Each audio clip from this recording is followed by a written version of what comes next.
বলো, তুমি বদমাশি করবে আর ঠাকুর তোমার ব্যথা কমিয়ে দেবে। আমি তো তোকে বললাম যে তুই এখানে জানলায় হাত দিস না। আমি তো আদর করবো না, যেই আমি আদর করিনি অমনি ঠাকুরের কাছে চলে এসছিস। ব্যথা কমিয়ে দিয়েছে ভোলেনাথ? ভোলেনাথ ব্যথা কমিয়ে দিয়েছে? দেখ, জিজ্ঞেস কর ভোলেনাথ ব্যথা কমিয়ে দিয়েছে কি, জিজ্ঞেস কর।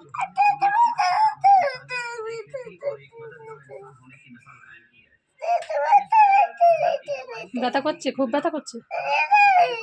ঠাকুর কমিয়ে দেবে, ঠাকুরের কাছে এসছিস যখন ঠাকুর কমিয়ে যায়। একমাত্র উনিই আছে আমাদের অভিযোগ শোনার জন্য, বুঝেছিস?